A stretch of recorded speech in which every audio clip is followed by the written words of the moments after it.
हमारे चैनल को सब्सक्राइब करें और बेल आइकन दबाएं।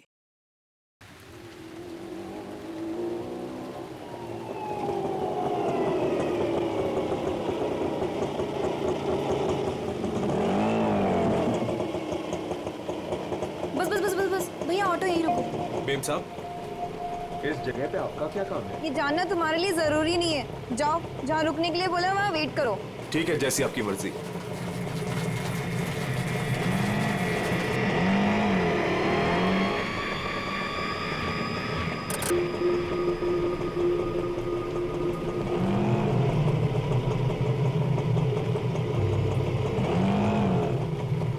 अरे तुम गए नहीं अभी तक, जाओ।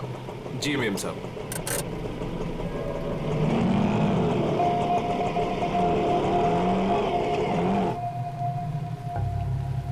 हेलो विशाखा, मैं करिश्मा बोल रही हूँ।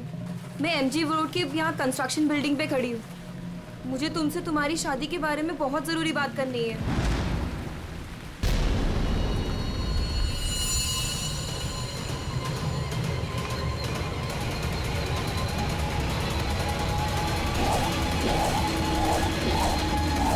मेम साहब, मेम साहब, मेम साहब, कहाँ चली गई? मैं तो यहीं छोड़ के गया था। मेम साहब, मेम साहब।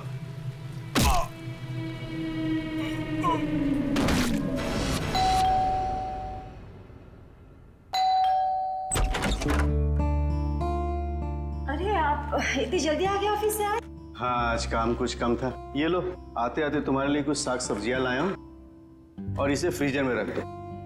विशाखा के लिए लाया हूँ, उसे आइसक्रीम पसंद है ना? आज आपकी लाडली ये खाने वाली नहीं है। पर क्यों? आज सुबह से ही उदास है, खुद को कमरे में बंद कर रखा है और खाना भी नहीं खाया उसने। तुमने उसे कुछ कह दिया क्या? मैं क्या कहूँगी, लेकिन हाँ, आज सुबह किसी का फोन आया था।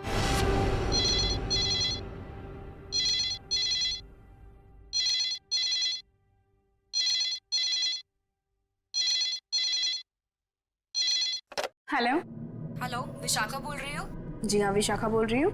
देखो, मुझे तुमसे बहुत ज़रूरी बात करनी है। ये बात तुम्हारी शादी के बारे में है। शादी? कौन सी शादी? मुझे इस बारे में कोई बात नहीं करनी है। प्लीज मुझे दोबारा कॉल मत कीजिए।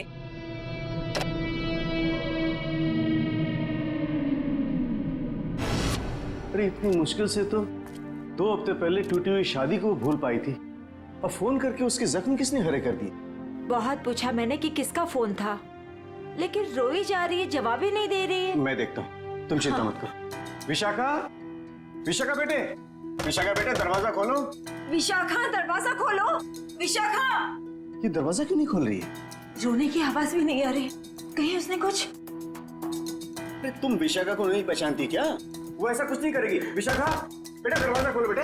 विशाखा, दरवाजा खोलो। विशाखा! विशाखा?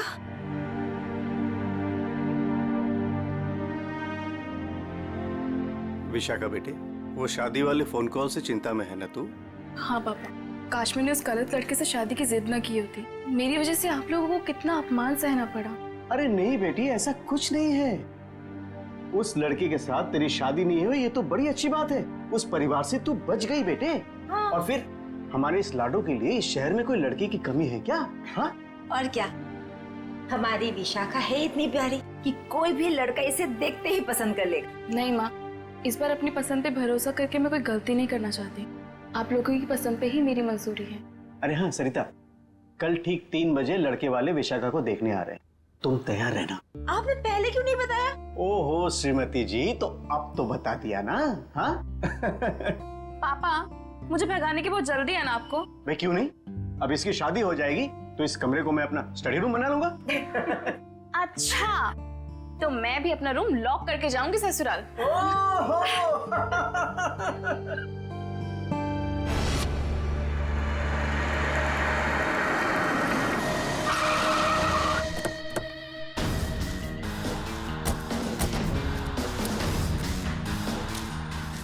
भाई साहब, मैं यहाँ का बचपन, मैंने ही आपको फोन किया था। लाश कहाँ पर है? जी उस तरफ। चलो दिखा। जी।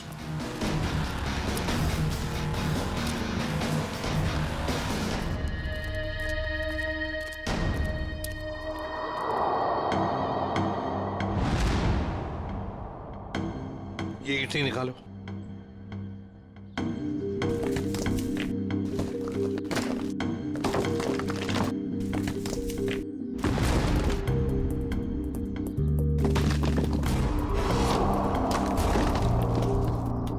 तो लगता है लाश को छुपाने की पूरी कोशिश की, लेकिन पूरी तरह से कामयाब नहीं हुआ है। हाँ, छुपाने की तो बहुत कोशिश की है, मगर जरूर कुछ ना कुछ तो भूल गया है वो।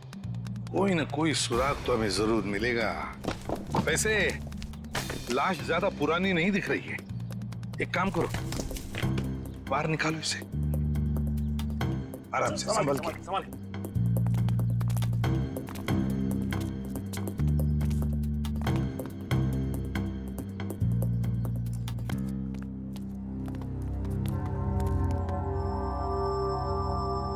ये देखो, बड़ी बेरहमी से मारा है इसे। सामने से सीधे चाकू घोंप दिया सीने में। हाँ सर, देख के लगता है कि इसे चीखने चिल्लाने का मौका ही नहीं मिला। ये देखो, इसके सिर के पीछे भी चोट है। लगता है जिसने भी ये किया है ना, शायद पीछे से आकर इस रिक्शा वाले के सिर पर पीछे से हमला किया, वार किया। ये बेचारा मुड़ गया हमलावर को देखने के लिए, तो सामने से चाकू घोंप दिया।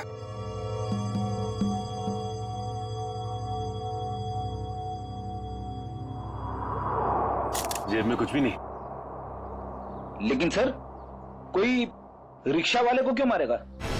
फिर इस रिक्शा वाले को पैसे के लिए तो कोई नहीं मारेगा।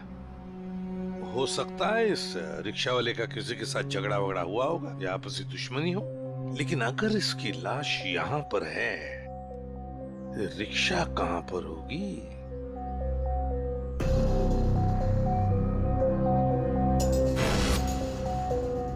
सर, हाँ सर ये देखिए सर, ये खून की बूंदें और घसीटने के निशान हैं।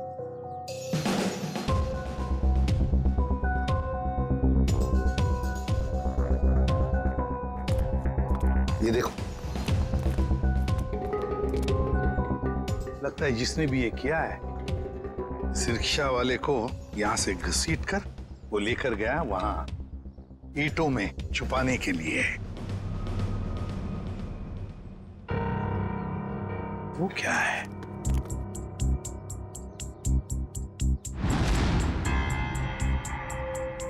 किसी आदमी की घड़ी। अरे ये तो काफी महंगी घड़ी है। शायद रिक्शा वाले की होगी। नहीं फ्रेडी, ये इस रिक्शा वाले की घड़ी नहीं लगती। इतनी महंगी घड़ी है ये, 1,00,000-1.5 लाख की तो घड़ी है ये। तो फिर सर, शायद उसी की होगी जिसने रिक्शा वाले को मारा है। वो तो ये भी सकता है कि घड़ी उस आदमी की हो जो ऑटो में बैठा था। इतनी कीमती घड़ी पहनने वाला आदमी रिक्शा में नहीं जाएगा, मुझे नहीं लगता। देखो, और भी कोई सुराग मिलना चाहिए। देखो जरा आसपास।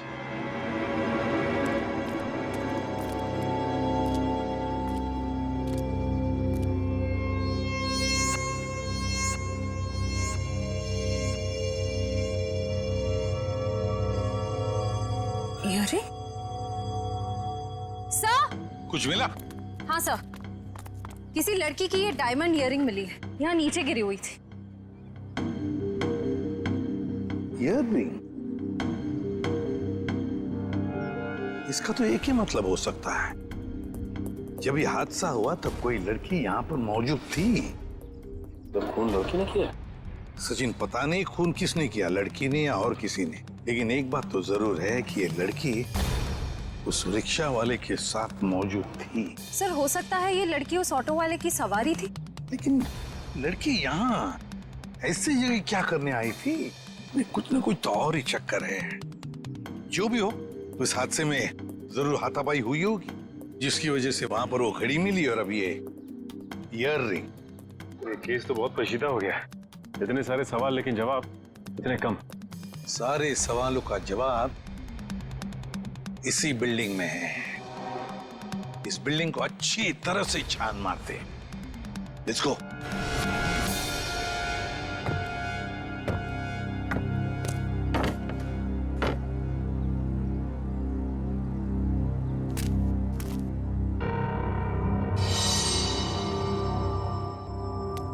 हाँ सचिन,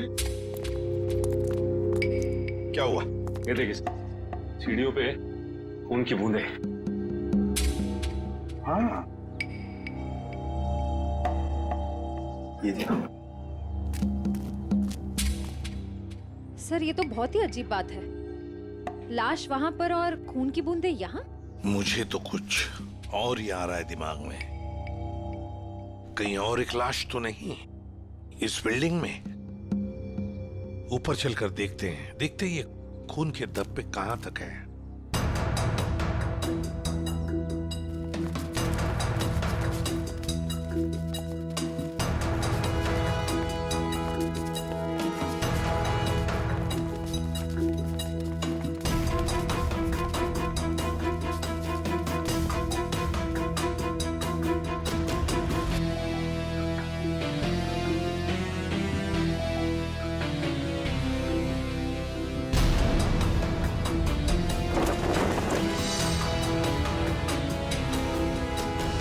भाई साहब मैं तो कहता हूँ अभय और विशाखा एक दूसरे के लिए बिल्कुल सही है। दोनों के ख्यालात मिलते जुलते हैं, दोनों का स्वभाव एक है और वैसे एक साथ स्कूल में पढ़ चुके हैं। बेटा तुमने हमें बताया नहीं कि तुम अभय को पहले से जानती हो? नहीं पापा, अभय मेरी क्लास में नहीं थे। वो क्या है ना अंकल, हम दोनों की क्लासेस सेम थी पर सेक्शन अलग अलग थे। आप सेक्शन ए में थी और मैं सेक्शन सी में था। बात यह है ना जी, अभय के लिए एक से बढ़कर एक खानदान से रिश्ते आ रहे हैं, लेकिन इससे मना कर दिया है। स्कूल के वक्त से ये आपकी बेटी से प्यार करता है, लेकिन कह नहीं पाया, इसलिए आज मुझे आना पड़ा कहने के लिए। पापा प्लीज, आप मुझे एम्बैरेस कर रहे हैं। नैना और अनुष्का कैसे हैं? स्कूल टाइम से तुम्हारे बेस्ट फ्रेंड हुआ करते थे वो लोग। हाँ, नैना भी बेंगलोर में जॉब कर रही है और अनुष्का की रिसेंटली शादी हो गई है मसूरी में। सुना है बहुत ही खूबसूरत जगह है वो। जी। वैसे तो साउथ अफ्रीका भी बहुत ही सुंदर जगह है। 25 साल पहले हमने हमारे हीरो का बिजनेस वहां शुरू किया था और आज यहाँ तक ले आए उसे। आप लोग बैठिए, मैं आप लोगों के लिए चाय वगैरह लेकर आती हूँ। आप लोग बैठिए, हम आते हैं।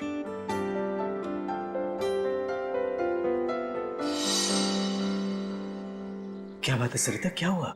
देखिए, लड़का और परिवार तो मुझे अच्छे लग रहे हैं, लेकिन एक बार आप साफ साफ पूछ लीजिए, लेन देन की जो भी बात है। सरिता क्यों चिंता करती हो? देखो मुझे नहीं लगता कि धीरेन्द्र जी की कोई मांग है, और अगर होगी भी तो हम मांग पूरी कर देंगे ना। देखो सरिता, मेरी पेंशन है, तुम्हारे जेवर है, और अगर जरूरत पड़ी तो हम ये मकान बेच देंगे। आखिर हमारी एक ही बेटी है। ओफो, आप एक बार पूछ तो लीजिए ना, कहीं कोई बड़ी मांग रख दी तो। फिर तो ये रिश्ता नहीं हो पाएगा। खैर, अपनी किस्मत है, देखते हैं। चलो लीजिए भाई साहब। ये सब लाने की क्या जरूरत थी? इतनी तकलीफ क्यों की आपने?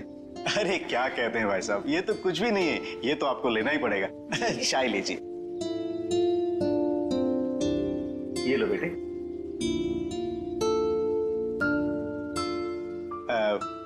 भाई साहब अगर आप बुरा न माने तो कुछ देर हम लोग बाहर चल के आपस में बात कर लेते हैं। अरे इतने में बच्चे भी एक दूसरे से बात कर लेंगे। अरे ये तो बहुत अच्छी बात है, चलिए।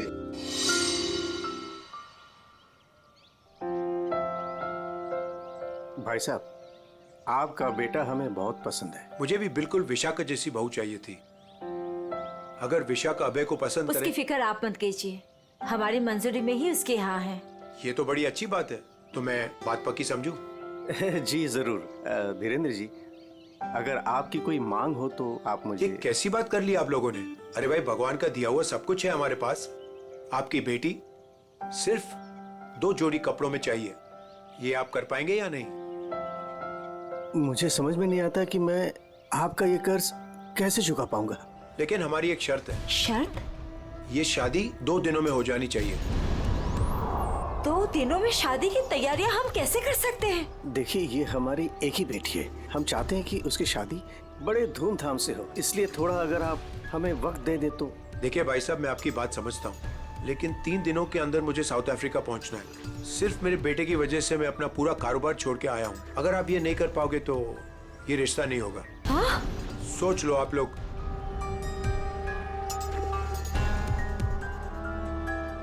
ठीक है भाई साहब, ये शादी परसों ही होगी। ये तो बहुत अच्छी बात है, मुबारक हो। देखिए, आप शादी की तैयारियां कीजिए, पैसे की चिंता न कीजिए, वो हम करेंगे। जी।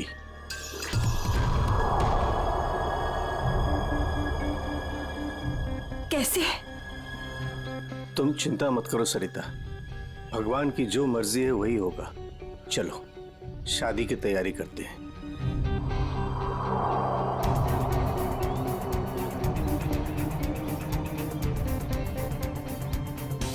पता नहीं मुझे ये सब ठीक क्यों नहीं लग रहा है। शादी ब्याह जैसी चीज जल्दबाजी में करना, कहीं हम गलत निर्णय तो नहीं ले रहे?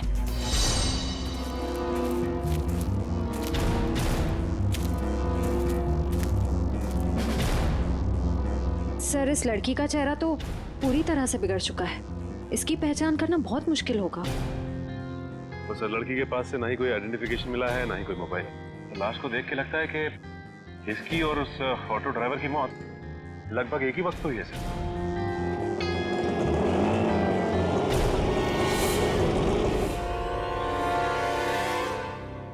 सर, ये लावारिश रिक्शा यहाँ से थोड़ी दूर पे खड़ी हुई थी, लोगों ने मुझे बताया। और सर, ये रहे रिक्शा के पेपर्स। वो लाश इसी रिक्शा ड्राइवर की थी, चमन नाम था उसका। और सर, ये फोटो भी लगी उसकी। हाँ, चमन खुद मालिक था इस रिक्शा का। और कुछ मिला? हाँ सर, मोबाइल मिला है सर, लेकिन सर बैटरी डाउन है इसकी। ठीक है, कोई बात नहीं, इसमें से हमें बहुत कुछ इंफॉर्मेशन मिल सकती है।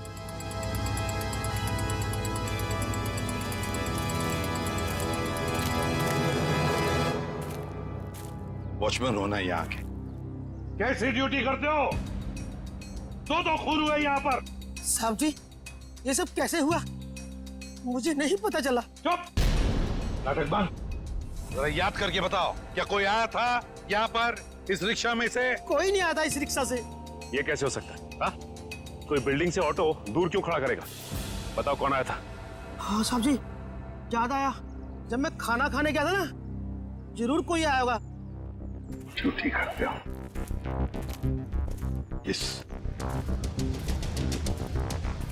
इस चमन की पूरी कुंडली निकालो।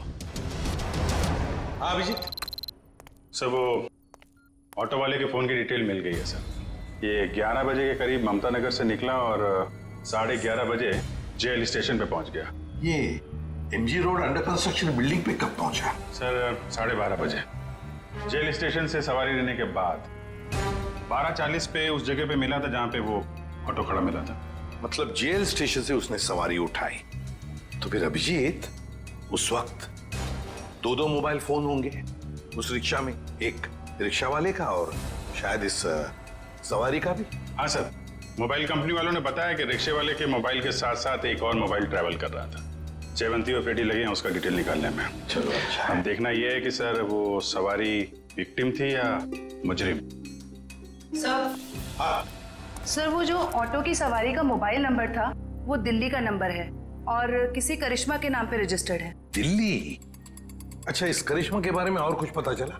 नहीं सर, और कुछ डिटेल्स तो अभी पता नहीं चल पाए हैं। ये तो पता चला होगा कि उसने आखिरी कॉल किसको किया। किसी लैंडलाइन नंबर पे किया था आखिरी कॉल। पोपटवाड़ी का कोई उदय कुमार है। पोपटवाड़ी उदय कुमार। पंकज काम करो, इस दिल्ली वाली करिश्मा के सारे डिटेल निकाल, पूरे के पूरे डिटेल। और अभिजीत, इस पोपटवाड़ी के उदय से मिल लेते हैं, पता तो चले ऐसी भी क्या बातें हो रही थी करिश्मा और उसके बीच में। इसका चेहरा तो बहुत बुरी तरह से बिगड़ गया है, एकदम तहस नहस हो गया है। सर, इनके फेस को हम रिकंस्ट्रक्ट नहीं करवा सकते? बहुत मुश्किल काम है तारिका, बहुत वक्त लगेगा। हाँ, लेकिन एक बात जरूर पता चल गई। ये पता चल गई कि ये काम क्या करती थी। क्या काम? तारिका, ये लड़की एक नर्स थी। नर्स? ये देखो, ये देख रहे हो, ये इसकी उंगलियों पर और ये अंगूठे पर ये कौन? ये निशान तो ज्यादातर उन्हीं लोगों के हाथों में होता है ना जो दूसरों को इंजेक्शन देते हैं। एग्जैक्टली तारिका। अब मुझे लगता है ये खून या तो किसी बदले की भावना से किया गया है या फिर कोई प्यार व्यार का चक्कर? प्यार व्यार का चक्कर? तुमको ऐसा लगता है तो तुम फोरेंसिक आते ही क्यों? तुम अब से मत आया करो हमारे लैब में प्लीज। ना अरे ये क्या? हाँ। और अभिजीत, तुम्हारे और मेरे बीच में जो भी था ना वो खत्म। प्यार का चक्कर। सीआईडी? यहाँ सब कुछ ठीक तो है ना? देखिए आप फिक्र मत कीजिए, हमें पता है आपके घर में शादी का रस्म चल रहा है।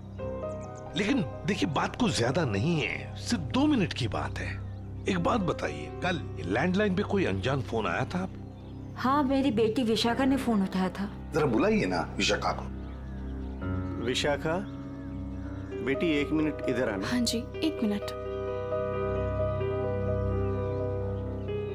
जी पापा। बेटे ये हाय विशाखा, शादी मुबारक हो। Thank you. हम सीआईडी से हैं, मैं इंस्पेक्टर श्रेया। कल सुबह 10 बजे लैंडलाइन पे एक कॉल आया था। जी आया था। किसका फोन था? किसी करिश्मा का फोन था, बट मैं उसे नहीं जानती। अगर तुम उस लड़की को नहीं जानती हो तो उसने तुम्हें क्यों कॉल की? दरअसल वो मुझसे मिलना चाहती थी, पर मैंने उसे मना कर दिया। तुम तो कह रहे हो तुम उसे जानती तक नहीं, फिर भी वो तुमसे बात करना चाहती थी। कोई ना कोई तो वजह जरूर होगी, हैं? बताओ। शायद वो मेरी शादी के बारे में कुछ बात करना चाहती थी। क्या क्या बात करना चाहती थी? कुछ बताया उसने? जी, तब तक तो मुझे भी नहीं पता था कि मेरी शादी होने वाली है।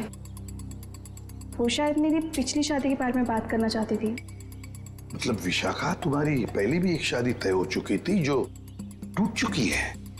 देखिए प्लीज, अगर इस बारे में इस वक्त बात न करें तो अच्छा होगा। बड़ी मुश्किल से उस सदमे से ये उभर पाई है। प्लीज। पापा, इट्स ओके। मुझे उस बात से कोई फर्क नहीं पड़ता है।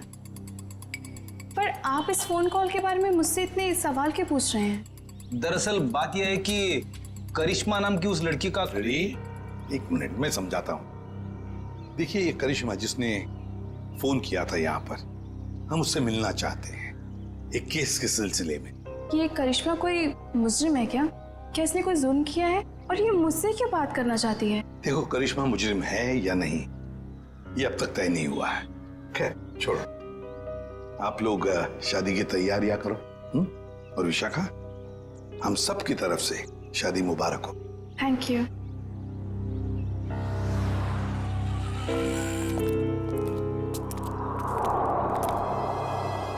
हेलो, सुनो, सब गड़बड़ हो गया है यहाँ। सीआईडी आ गई है। हाँ जी, क्या हाल है बॉस? फिर से बन गया चेहरा? अरे चेहरा बनने में टाइम लगता है ना यार। और कितना टाइम चाहिए तुझे? मैं बोल रहा था तारिका, प्रद्युमन जैसे ही मेरी शक्ल देखेगा पीछे पड़ जाएगा। कितना टाइम लेगा चेहरा बनाने में? यार इतना सा काम है साउंड के। वैसे एक बात बताओ, आप लोगों को वाकई कुछ पता नहीं चला उस लड़की के बारे में? हमें इतना तो पता चल चुका है कि उस लड़की का नाम करिश्मा है और वो दिल्ली की रहने वाली थी। और अगर मैं ये बताऊं कि करिश्मा एक नर्स थी तो? सर उस करिश्मा के बारे में नई बात पता चली सर। क्या? वो दिल्ली में 10 स्टार हॉस्पिटल में नर्स है। लो, ये बात अब बता रहे हैं, मैं कब की बता चुका ये बात। 10 स्टार हॉस्पिटल दिल्ली। वाह यार अभय, बड़ी सुंदर दुल्हन मिली है तुझे, सच्ची। पता नहीं कहाँ से किस्मत लिखा के लाया है। अरे वो कहते हैं ना, लंगूर के हाथ में अंगूर। एग्जैक्टली।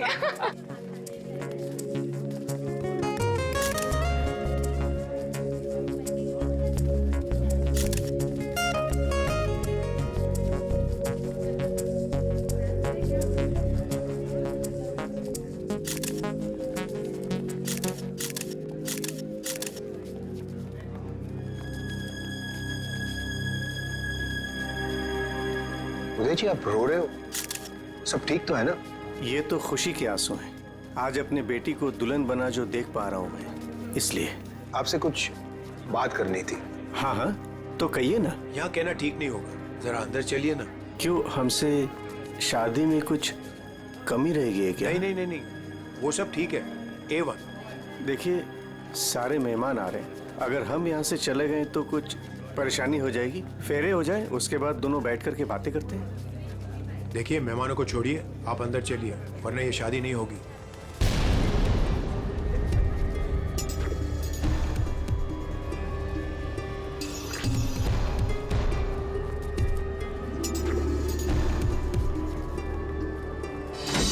उदय जी।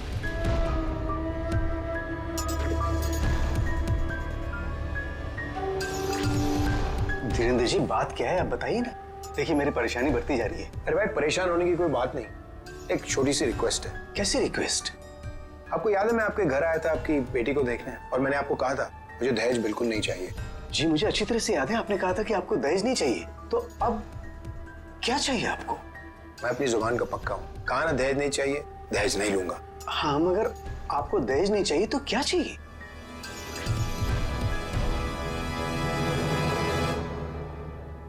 Kidney kidney.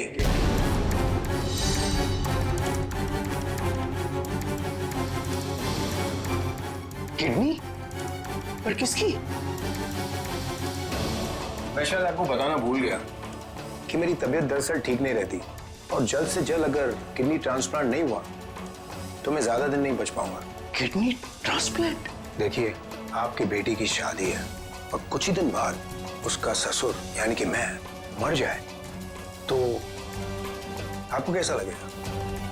पर धीरेन्द्र जी, मैं अपनी किडनी कैसे, मेरा मतलब। मैंने पूरा पता लगा लिया है, हम दोनों की किडनीज मैच होती हैं। अच्छा, तो इसका मतलब ये शादी ब्याह ये सब ढोंग है। दरअसल आपको मेरी किडनी चाहिए, इसलिए आपने ये सब। अब फेरों में 2 घंटे और, बहुत समय आपके पास, सोच लीजिए। और वैसे भी हम दोनों एक परिवार का हिस्सा बनने जा रहे हैं, तो एक परिवार वाले का फर्ज बनता है दूसरे परिवार वाले की जान बचाने का।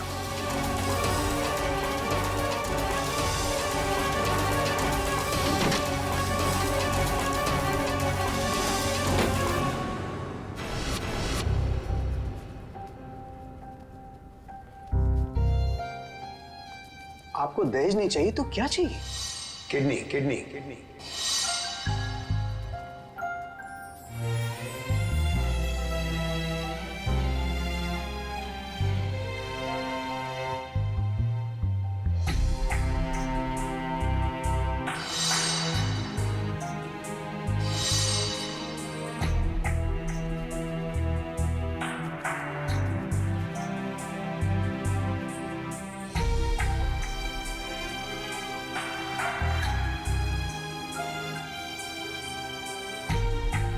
अरे कहाँ चले गए थे आप? कुमार साहब आए हैं अपनी पत्नी के साथ, वो आपको ढूंढ रहे थे। सरिता, आओ मेरे साथ, 2 मिनट तुमसे बात करनी है। चलो।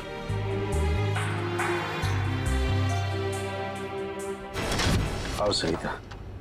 क्या हुआ, मुझे बताएंगे भी? सरिता, दरवाजा बंद कर दो, बताता हूं।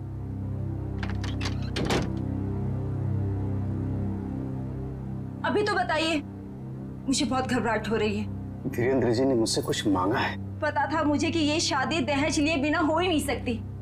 वैसे कितने पैसे मांगे हैं उन्होंने? नहीं, उन्होंने मुझसे पैसे नहीं मांगे। तो फिर? सरिता, उन्होंने मुझसे मेरी किडनी मांगी है। किडनी? हाँ सरिता। हे भगवान, इसका मतलब ये सब शादी वादी ढोंग है। वो आपकी किडनी लेना चाहते हैं? मुझे भी यही लग रहा है। ये अचानक से उनका मेरे घर आना, फिर 2 दिन में शादी, और अब ये सब कुछ। सरिता, मुझे तो इसमें बहुत बड़ी साजिश लग रही है। तो क्या अब हमारी विशाखा की शादी फिर से टूट जाएगी? अगर मैंने किडनी नहीं दी तो ऐसा ही होगा। ना सरिता, तुम मत रो।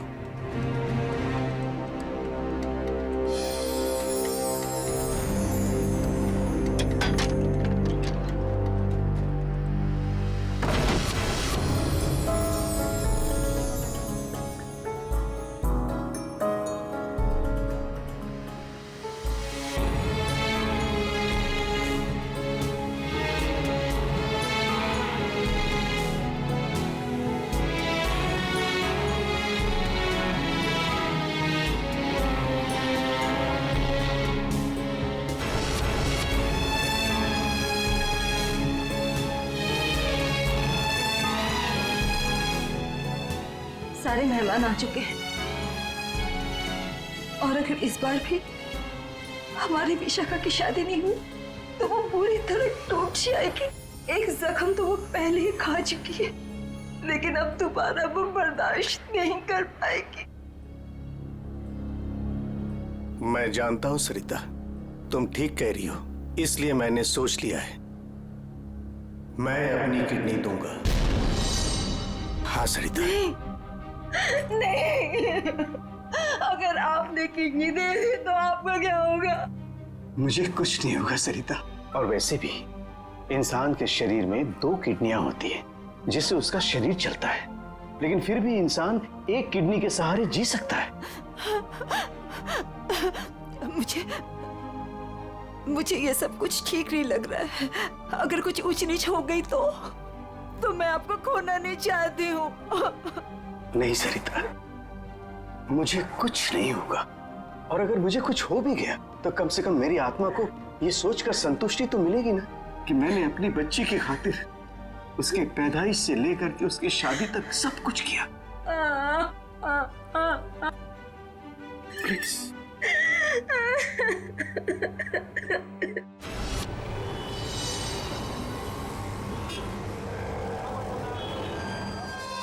हेलो सर, मैं अनुज, इस हॉस्पिटल का डीन। करिश्मा की मौत की खबर सुनकर आई एम शॉक्ड। वो बहुत ही काबिल नर्स थी। वैसे डॉक्टर साहब एक बात समझ में नहीं आ रही है, ये करिश्मा ने अचानक से छुट्टी क्यों ली और फिर यहाँ से मुंबई चली गई? कोई खास वजह थी क्या छुट्टी लेने में? उसने छुट्टी ली और यहाँ से चली गई। अब यहाँ से जाने के बाद वो कहाँ गई, किस लिए गई, इसके बारे में हमें कुछ नहीं पता।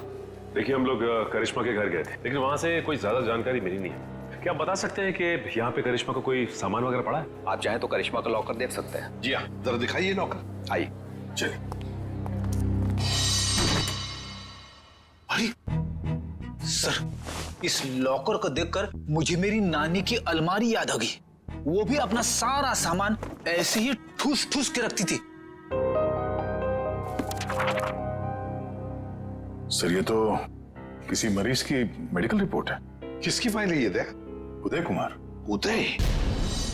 विशाखा के पिताजी उदय कुमार? कमाल है, इस फाइल को तो हॉस्पिटल के रिकॉर्ड रूम में होना चाहिए। ये करिश्मा के लॉकर में कैसे? मतलब ये करिश्मा उदय जी और उसके परिवार वालों को जानती थी? वो परिवार वाले तो बता रहे थे कि वो करिश्मा को जानते ही नहीं। जरा बताइए, किस चीज का इलाज चल रहा था उदय का?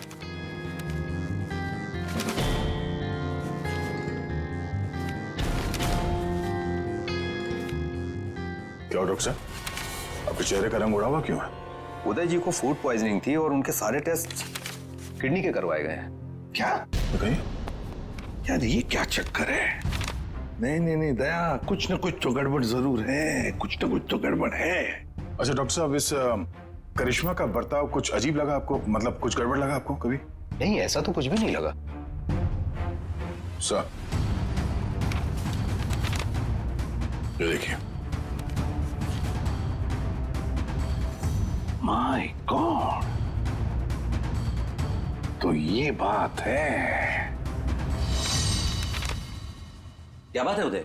अरे डॉक्टर चंद्रप्रकाश, आओ बैठो बैठो। ये अचानक क्या बात करना चाहते हो तुम मुझसे? और भाभी जी क्यों रो रही हैं? शादी में कोई मदद वगैरह चाहिए? डॉक्टर, शादी की कोई बात है ही नहीं। अच्छा, तुम ये फाइल मेरी देखो ना, मेरी मेडिकल फाइल। ये फाइल चेक करके बताओ कि क्या मैं अपनी एक किडनी डोनेट कर सकता हूँ? उदय, तुम्हारी बेटी की शादी हो रही है और इस वक्त तुम्हें ये सवाल सूझ रहा है? डॉक्टर, शादी न रुके इसलिए तो मैं ये बात पूछ रहा हूँ तुमसे। बताओ ना। क्या मतलब है? मतलब मैं बाद में तुम्हें समझाऊंगा। तुम पहले मुझे ये बताओ कि मैं एक किडनी के सहारे जी सकता हूँ या नहीं। बताओ डॉक्टर, मुझे प्लीज बताओ ना।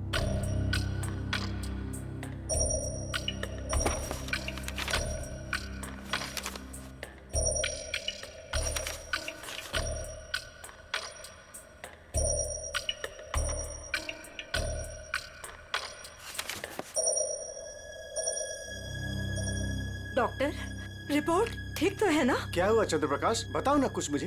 क्या किडनी देना जरूरी है? बस तुम इतना ये समझ लो कि किसी के जिंदगी और मौत का सवाल है। देखो, अगर मैंने किडनी डोनेट नहीं की ना तो मेरी बेटी की शादी रुक जाएगी। देखो उदय, तुम्हारी ये किडनी पहले से ही खराब है। क्या? सरिता, मुझे तो आज तक ये प्रॉब्लम कभी महसूस ही नहीं हुआ। कैसे किडनी फेलियर हो सकता है? क्योंकि उदय, तुम्हारी बॉडी दूसरी किडनी से फंक्शन कर रही है। आई एम सॉरी, अगर तुमने ये दूसरी किडनी भी डोनेट कर दी तो क्या? तो तुम्हारा बचना नामुमकिन है। किडनी डोनेट करने के लिए तुम मेडिकली फिट नहीं हो। देखो, ऐसा मत कहो डॉक्टर, मुझे ये किडनी दान करनी ही पड़ेगी किसी भी हालत में। डॉक्टर प्लीज जरा चेक करके बताओ, कोई तो रास्ता निकालो। देखो उदय, फाइनल डिसीजन मैं नई रिपोर्ट के आने के बाद ही दे पाऊंगा, लेकिन इस रिपोर्ट के मुताबिक किडनी डोनेट करना मतलब मौत को दावत देने जैसा है।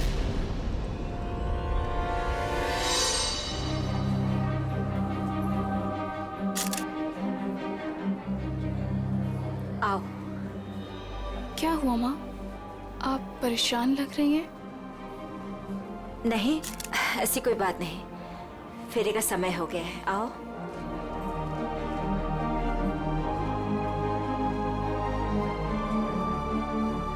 अरे उदय जी, आप ही को ढूंढ रहा था। फेरे लगवाएं या फिर मैं बारात वापस? जी नहीं, बारात वापस ले जाने की नौबत नहीं आएगी। मुझे पता था आप बड़े समझदार इंसान हो, सही डिसीजन लिया। और वैसे आप अपनी बेटी को इतना प्यार जो करते हो, आइए। यकीन नहीं आ रहा है दया, शादी के नाम पे ऐसी सौदेबाजी।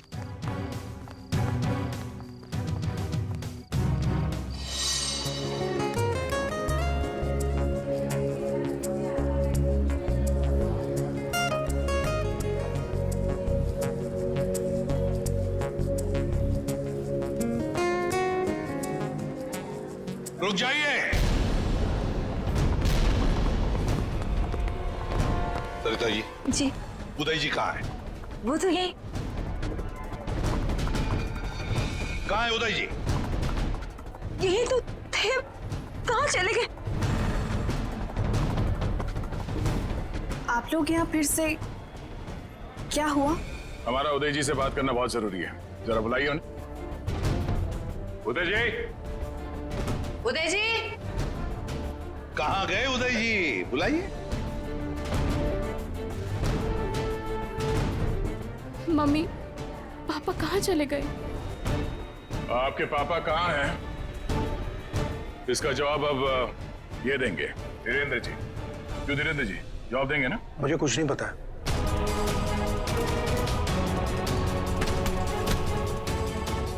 नहीं पता तो सड़क कहाँ है यार? सर, मैंने कुछ नहीं किया सर, मैं तो इनका असली बेटा भी नहीं हूँ सर। मेरे पति को इन लोगों ने गायब करवाया होगा और किडनी के लिए ये लोग शादी तोड़ने की धमकी दे रहे थे। मॉम, आपने बात मुझे पहले क्यों नहीं बताई? आपके और पापा से बढ़कर मेरे लिए कुछ नहीं है। शर्म आनी चाहिए तुम्हें, शादी जैसे पवित्र बंधन के आड़ ऐसा घिनौना अपराध करते हुए। सर, मैं मानता हूँ इसी प्लान के जरिए मैंने किडनियों का व्यापार किया। क्या? शायद इसीलिए उन गुनाहों की सजा है कि मेरे खुद की किडनी बेकार हो गई। लेकिन इस बार सर, मैं खुद की जान बचाने के लिए कर रहा था। इसके लिए किसी और की जान चली जाए। अब बताओ, करिश्मा को क्यों मारा? सर, मैंने करिश्मा को नहीं मारा, बल्कि वो तो मेरी मदद करती थी मरीज ढूंढने में। सर, इस बार मैंने गैंग वालों को बताया फिगर एक किडनी गायब कर दी। उसी बात को लेकर वो मुझे ब्लैकमेल कर रही थी कि वो बाकी गैंग वालों को और विशाखा को ये बात बता देगी। इसीलिए तुमने करिश्मा को मारा? इसीलिए? नहीं सर, मेरा यकीन मानो, मैंने उसे नहीं मारा। मुझे लगता है कि सर, उसके मौत के पीछे मेरे बाकी गैंग वालों का हाथ है। कौन है तुम्हारे साथी? कहाँ लेकर गए उदय को? किडनी निकलवाने। ऑपरेशन शायद शुरू भी हो गया होगा। कहाँ हो रहा है ये किडनी निकालने का ऑपरेशन?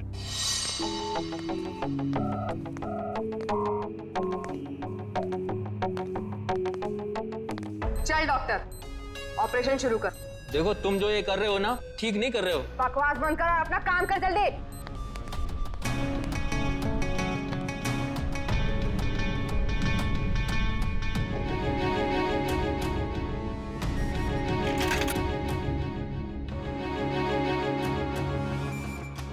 अबे जल्दी करना।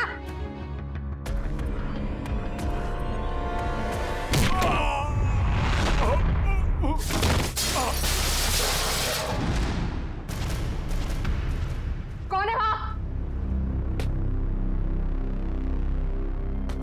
कौन है?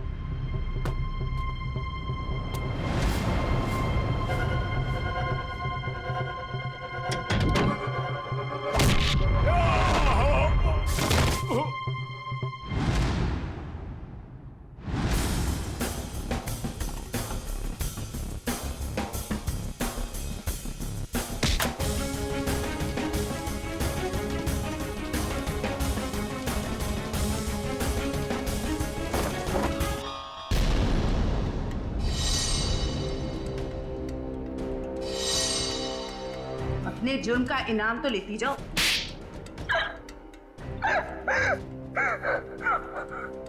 ये सारा षड्यंत्र हमने सिर्फ लोगों की किडनियां हथियाने के लिए किया है। ये सब पता है हमें। ये बताओ करिश्मा को क्यों मारा तुम? क्योंकि करिश्मा हमें धोखा दे रही थी। लेकिन तुमने करिश्मा का खून किया, ये बात तुमने धीरेन्द्र से क्यों छुपाई?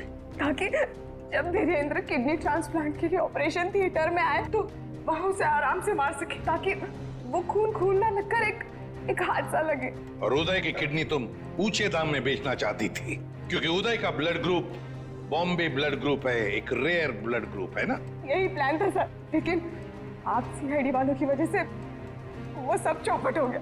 करिश्मा का खून और कितने सारे मासूम लोगों की किडनियों की चोरी, तुम्हें तो फांसी ही होगी।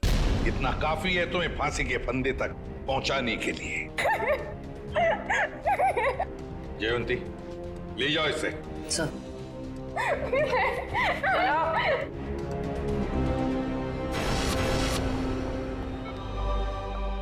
कैसे आप? तबीयत कैसी है आपकी? पापा ठीक तो है आप? सरिता, विशाखा बेटी, तुम लोग रो क्यों रहे हो? क्या हुआ मुझे? मैं आपसे कभी बात नहीं करूंगी। आपको क्या लगा मेरी शादी आपकी जिंदगी से ज्यादा जरूरी है?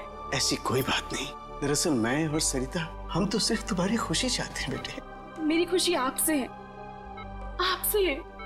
माना बाकी लड़कियों की तरह मेरा भी सपना है कि मेरा भी एक अच्छा पति हो, लेकिन वो पति मुझे अपने पिता की कीमत पर बिल्कुल नहीं चाहिए। देखा उदय जी, आपकी बेटी विशाखा कितनी समझदार है, सियानी है और सही बोल रही है। एक बात हमेशा ध्यान में रखना, बेटी घर का सम्मान होती है, सुख होती है, खुशी होती है। और उसके हाथ पीले करना तो सौभाग्य की बात होती है, लेकिन उसके लिए माता पिता को अपनी जान दांव पर लगाने की कोई जरूरत नहीं।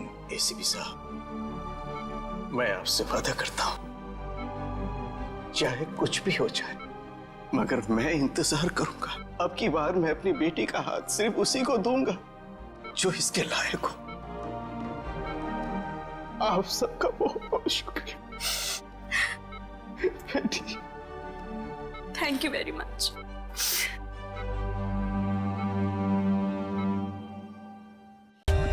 For more updates, subscribe to our channel, click the show links and enjoy watching the videos.